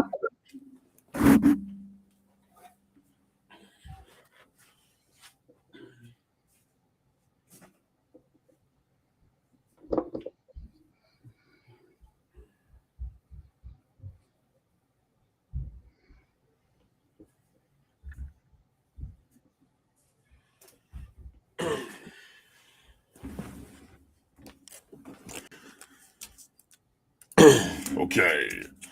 So this is the comic where he first appeared. Let me remove it from the plastic. You can see it. Okay. Called The Vindicators. And it's actually an all ages book about a team of black superheroes that that takes place in an alternate world where everything switched. Kind of like that movie White Man's Burden. Okay. So I have instead of Washington DC, as you see on the bottom, I have a Kenneton DC. Okay. District of Kush.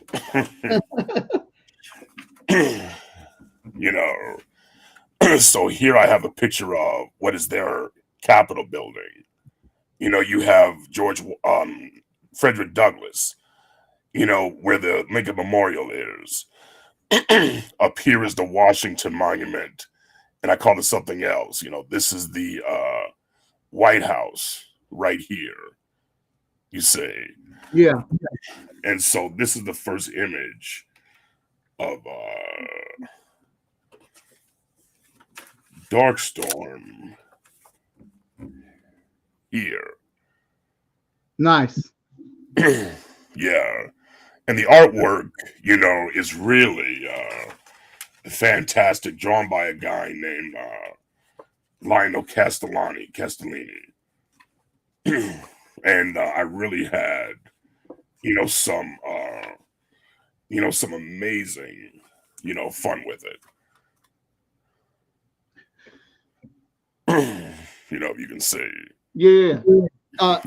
Is that still available to be purchased? No, but I will tell you, I will be kickstarting that soon as well.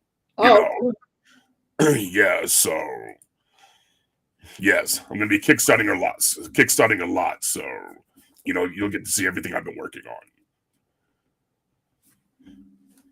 Oh, so I assume all this is in a connected universe for you. Yes.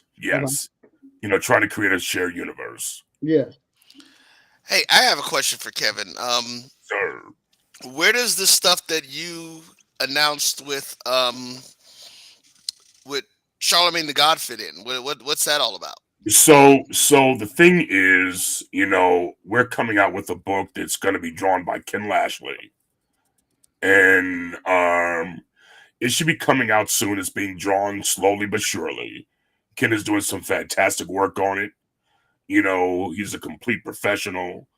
So that's what we're doing with that property. And what we hope to do is really, turn it into, a franchise just like the other superhero franchises out there, and hopefully it will get that big, that's always the goal. But if we do half of that, I'm satisfied, as long as they stay true to the character. And since, I'm a director and I'll be writing the screenplay, I think we'll be able to keep everything on point. Okay. That sounds exciting.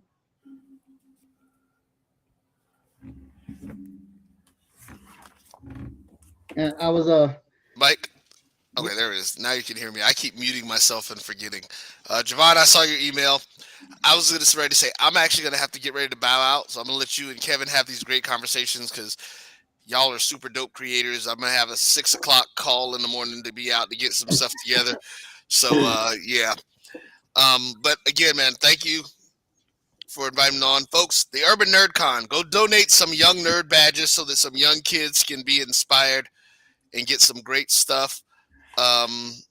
We're going to be doing one of the things that we're going to be doing really quickly that I do want to mention for those folks that come out. If you're a creator, you will actually be able to submit up to 3, maybe 4 characters. We're just trying to decide now. And what we're going to do is an Urban Nerd Con trading card pack that we are going to give away to these kids. And you'll be able to have all of your comic book characters information, where they can get your books and get stuff for the characters. So this is that part that we were talking about. I think both me and Kevin said it. Get your merch right. Get you some stuff that you can sell that that speaks to who your character is. So, but Absolutely. thanks. So that's another project you want me to design, right, Roy? No, you're pretty much there already. You already got the, you already started it. We're good. We're good with that one. It is ready to rumble. So That's awesome. All right, cool beans. Well, I am almost done with this. I had to look at my 90s Jim Lee 90s art to get these shadows and stuff right for in preparation for this costume. Right. But thanks for coming on, Roy. We're probably only gonna be on here for a little bit longer. I'm about to wrap this up, but please check this out. Check out the show. You know, Roy is the head honcho. He's the one that's been leading the way and putting this together. He's got a great team of people that are working hard and supporting here. It's a real good show. all right, theurbannerdcon.net. Take it easy, everybody. Thanks again. Take care, brother. See, I'm doing the reference on the skin. Let's see here. No, not select. Reference. Then. So, how long have you been in this industry, sir? How long have you been doing this thing as a creative? Well, you know, I say professionally if you're talking about the comic book industry. We're talking about, 2005. That's when I first started creating, getting something published, Before that, I wrote into Marvel back in the 80s, late 80s, probably 87, 86, 87. Seemed like I could break in as a writer. And of course, I got the form letter back, that everyone gets. Right. So that didn't work out. But years later, in 2006, that's when I really broke into Marvel and then subsequently DC and did a few things, with both companies. And then just, kept doing my independent stuff. Everyone gets their 15 minutes with Marvel and DC, that's to be expected.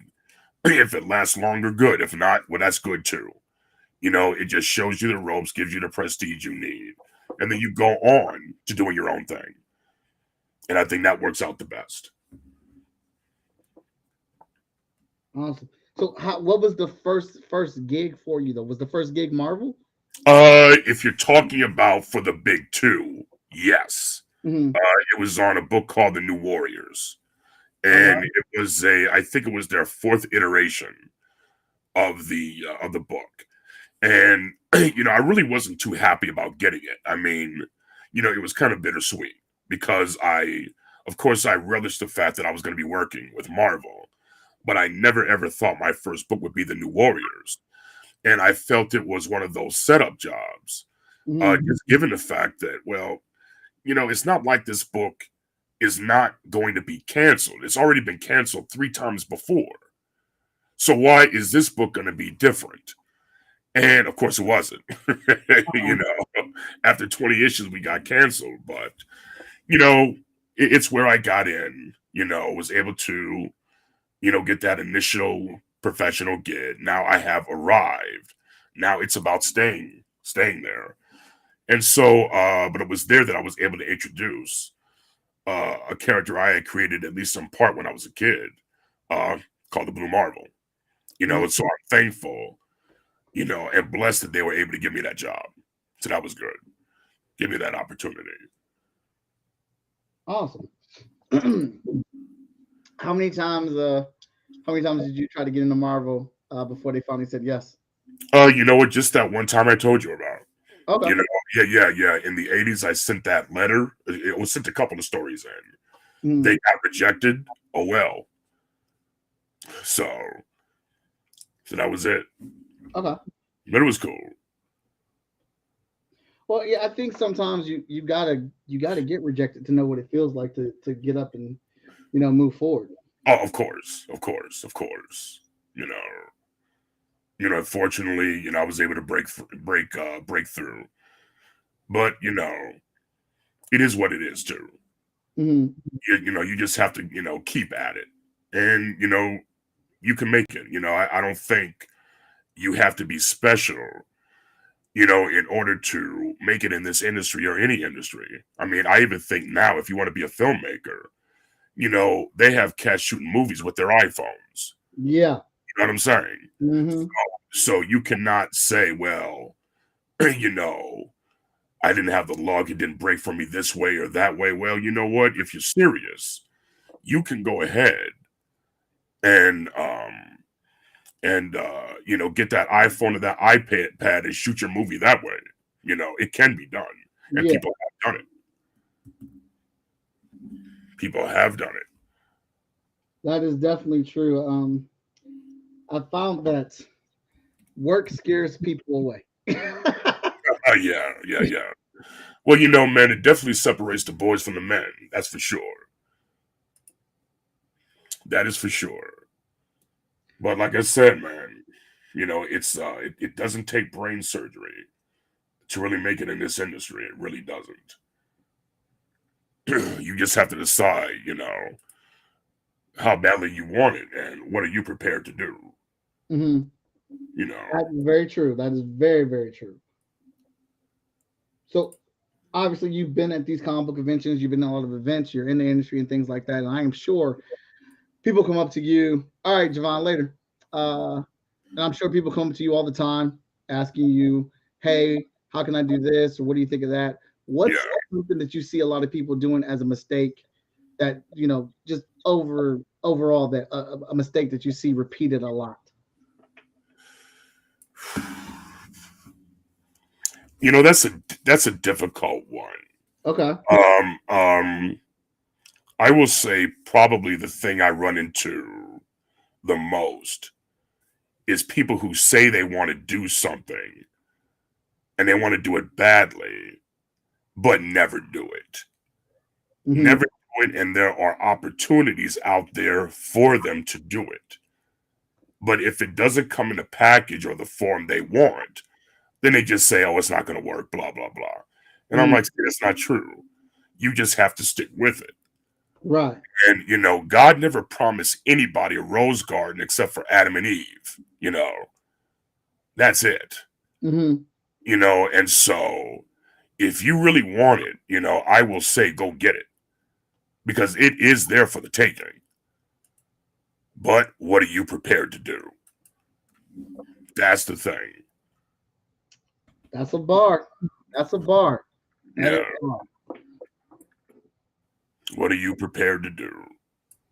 Yeah, when I was trying to get in at Marvel, I was in like when I was like 20 something. And it was fresh out of like I was in college, about to get ready to graduate, and I just discovered that one of the ways to do it, or what was recommended to me, was go to comic book conventions where they're at. Go talk to editors, show them your portfolio. And I did that for like 2 or 3 years, getting the feedback and then taking it back home and redrawing. Getting the feedback, taking it back home and redrawing. And that was back in the day when you wait in those lines 5 or 6 hours just to have somebody book for 10 minutes. And then on one of the pivotal times, I was at the Marvel booth with the editor, and they had looked at my stuff, and I was getting a bunch of the uh-huhs. Yep, okay. And he brought me into the back of their stage, and he said, "Yeah, I remember you. I know you've been back and forth up here. You've obviously paid attention to the hints and stuff that we've given you. You're a good storyteller, good drawer, and things like that. But sadly, your style is very urban, and it's not a style that Marvel Comics is looking for right now." And this was back in like super early 2000. Oh man. I wish at the time that I had the gumption to want to stay in there and ask, what does that mean? But I was so crushed in that moment because, you know, I never got pulled behind the table at the backstage before any other time. This was like after 3 years of doing this stuff, and I'm thinking this is it. Right. But my mom always told me, I'll let you have 24 hours to bitch about something. Yeah. But after that, you got to get up and move on and find a different way. Exactly. And you know, that was sage advice. Mm-hmm. That was sage advice. Because, you know, a lot of times they don't know how to speak to us and they say urban, and sometimes you know what they really mean. Yeah. And it's like they're trying to find a politically correct way to say it. Mm-hmm. You just have to take it with a grain of salt, and then sometimes you have to think, is there something to what they say, and do I need to adjust? So you can oscillate back and forth between what you want to do and a style that's going to get you more work. You see what I'm saying? Yeah. So that's the way you have to look at a lot of that. Absolutely. Because so then the next day I was on the phone with my friend, and I was just like, you know what? I'm just gonna take this so-called urban style. Yeah. I'm gonna make my own comic books, and if they want me to work for them, they'll come to me from all the work I'm doing. Exactly. That's the exact way you look at it.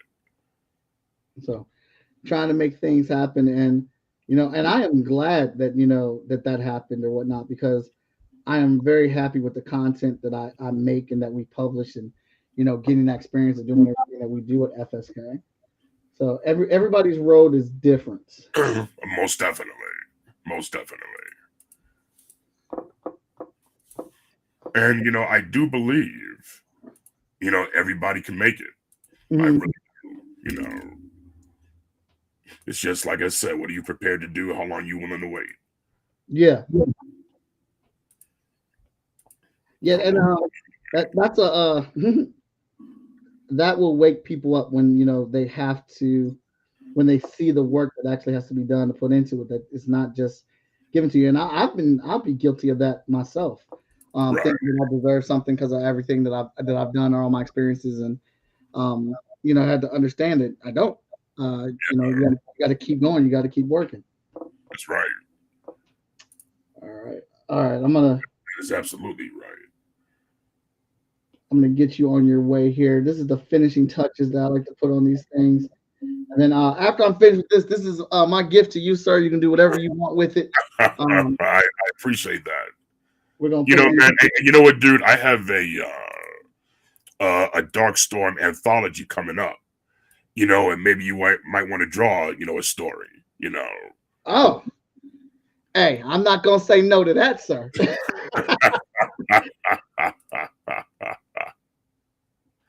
Not gonna say no to that at all. Yeah, that'd be good.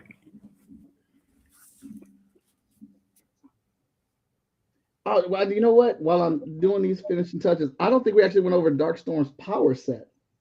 Dark Storm, he gets his power from 0 point energy. So 0 point energy is actually the fundamental energy across the entire universe. And you can look it up. And it's like it's outside of the electromagnetic spectrum as well. So it gives him standard powers, like super strength, flight, invulnerability, energy blasts, super speed, things like that. It's a standard power set. I just like where it comes from, and the situations that I put him in. And that's what I find, most fascinating, the kind of character he is, what his value system, is, that's what I like. And so, yeah, man, I really appreciate that. Well, he's super damn fun to draw. I tell you that. Right. I tell you what, man, make the energy coming out of his eyes black, but laced with that silver. Okay, I got you. Got you. Let me get this one tab in. I need to get in here for this space, and I will get right on that. We'll do that. There we go. You said make his eyes black. Make the energy that's coming out of him black, but just lace it in that silver. Okay.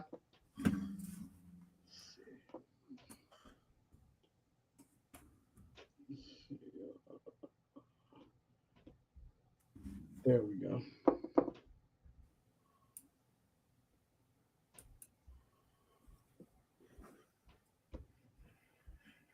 Do one more layer. Then we're gonna do studio panel. Okay, good. There we go. There we go. There we go.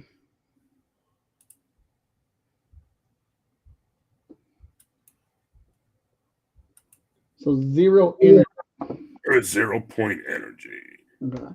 And is this something? It's also called toroidal energy too. Mm-hmm.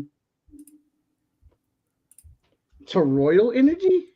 Toroidal energy. And I don't want to get too heady here. You know, because I'll be here all day. But yeah. But that's where I get it. You know, that's where he draws his powers from.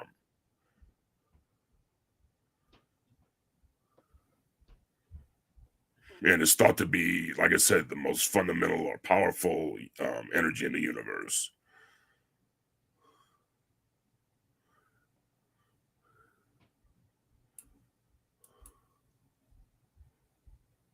Now, how long you been in the industry?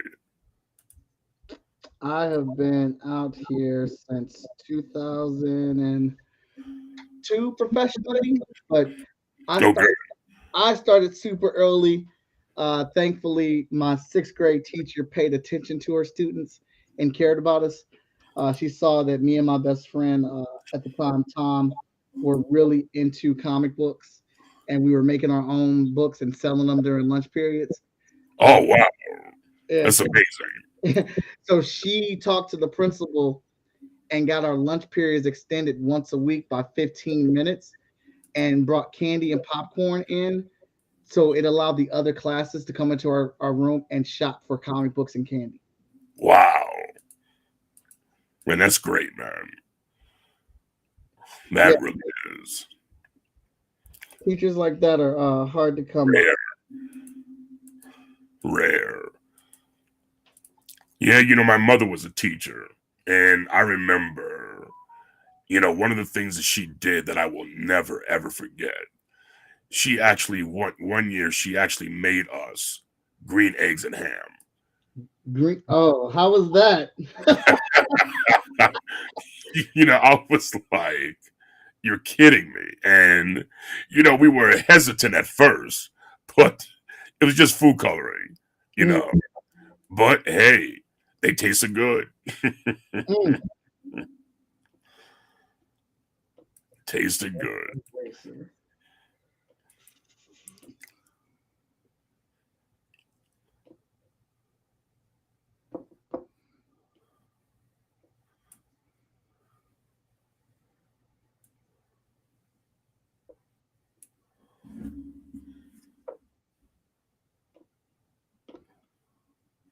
It's looking good, brother. Looking good. Thank you.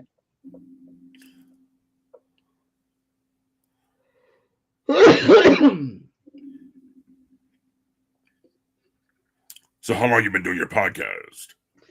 I've been doing this podcast since the pandemic. This is episode 243. Oh, really? Okay. Yeah.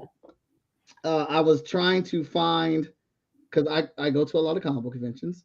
Right. I was trying to find something that would help supplement my convention income, but still give me the interaction that I get from being at shows.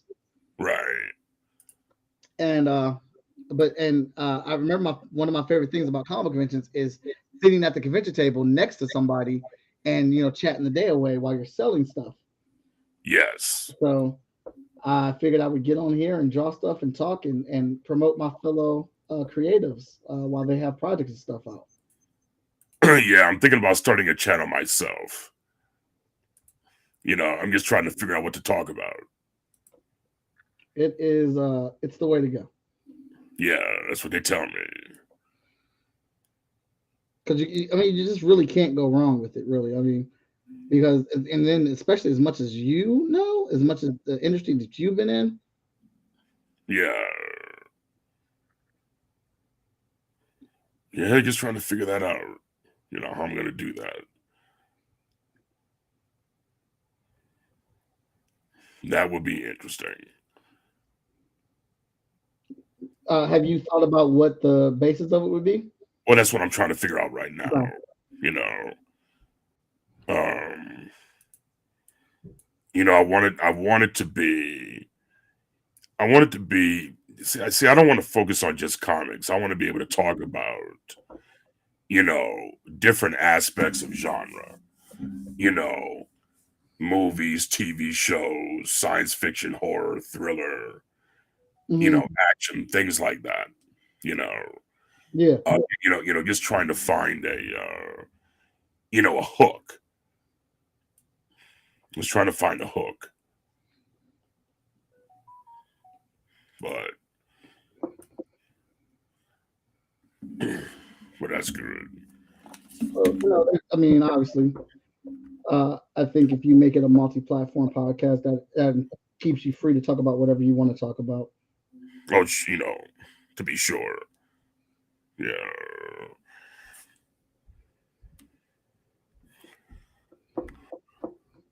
All right, sir. I mean, there we go. Oh man, looks great. Looks great. And in traditional chat and draw fashion, we do the replay of the build. Kevin, where can everybody find you? Anything, a website or anything? They can find me on my website, which is darkstormcomics.com. Excuse me. No problem. Yeah. darkstormcomics.com. Also, I'm on Facebook, Twitter, Instagram, and you can hit me up anytime. Awesome. Yeah. All right. Well, I'm looking forward to seeing you at the show, sir. I want to thank you for coming out here tonight and hanging out with us as I dust my chair off and get back in the drawing chair. Anytime, brother. Anytime. Want to thank the chat for your questions and your support tonight. It was a very good show.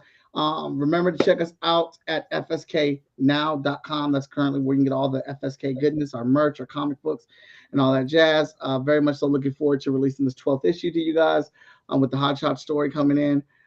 Green Zone and 5 Star, the Kickstarter stuff, we have started to ship those things. And Epic 21 is going to be our next campaign coming up. We got into SPX, Small Press Expo, so we're looking forward to that one. We're at Columbus Crossroads as well, and of course the Urban Nerd Con.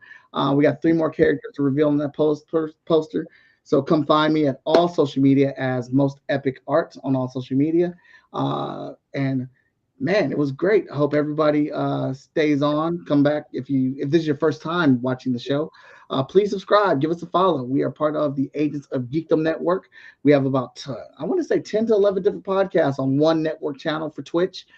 We have a variety of things. And I think we have a show for everybody there. And you can give those shows a follow. If you want to debate, if you want to argue, if you want to laugh, if you want to play games, I think we got something for everybody tonight. So thanks for tuning in. Kevin, you are free to go. I will send this to you. I will no longer hold you prisoner, sir. Okay, that sounds good. Okay. You guys take care. All right. Later, man. Thank you. Man, that was awesome. That was awesome, everybody. I was very excited about that. Very thrilled. I was a little nervous. Could you tell? All right. Well, look, we had fun time tonight. I'm glad you guys came in. I'm glad to be back in the director's chair, the draw's chair for Chat and Draw. It was a good return episode for us. And everybody, thank you so much. And I'm going to steal this from Danny Cooper. Stay epic, everybody. Hooroo. Yeah. Where's the outro at? I don't know. Is this it? No, this is it. Oh, I'm rusty.